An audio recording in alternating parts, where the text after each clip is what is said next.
Special Olympics. Being a volunteer for that has taught me how to be a much more grateful person for what I have. By the way, this episode is straight off the dome, but it's something that I'd like to talk about. This is Freestyle Friday on the Chili Wolfpack podcast. I'm your host, Ian Wolf. As some of you may know, I work at a middle school, and today some of the students are going to a Special Olympics track meet. Those are always fun. The very first one that I volunteered for was when I was in 7th grade with some other kids that I went to school with. So I did that a couple years in middle school, and then my senior year of high school as well.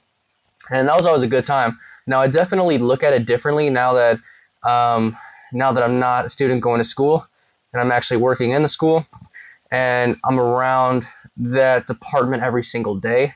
When I was younger and I would go to these track meets, there was definitely this like wow factor, like wow, there's so many different, interesting people. Whereas now it's more so I'm around to it every day, so it's a lot more it's honestly it's a lot more normal to me.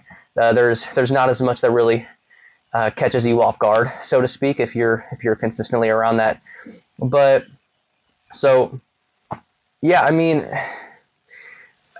I never got it when I was younger, and I still don't fully get it in terms of I wasn't born with an intellectual disability. I wasn't born with a physical disability. Guys, I grew up playing sports, and I mean, I grew up playing sports with quote unquote normal people, right? And one sport I played was played at a very high level. And I definitely treated that sport like it was an idol, like it was my everything, and it made up my identity.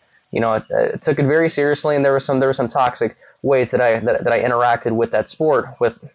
But yeah, like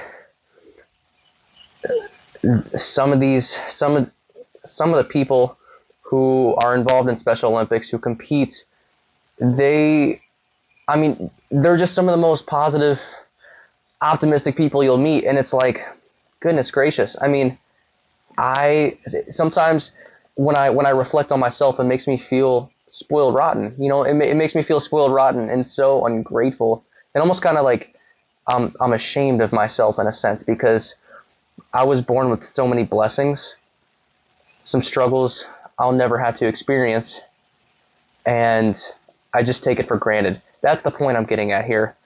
It took me a little bit to arrive at that point, but is that I take things for granted when other people who were just born with various hardships, they're just so joyful. And that's the type of energy that I'd like to be on. That's the type of energy that I'd like to see more people on as well. So we could really dive into this, but that's all I got. I'm hoping that Special Olympics goes well today, and yeah, I hope that whatever you guys have going on this beautiful Friday. Well, if you're in St. Louis area, I can't speak for any other area, but on this Friday, hey, regardless whether it's sunshine or pouring down rain, it doesn't matter. It's all God's creation, anyways. Praying for you guys. Have a good Friday and a good weekend.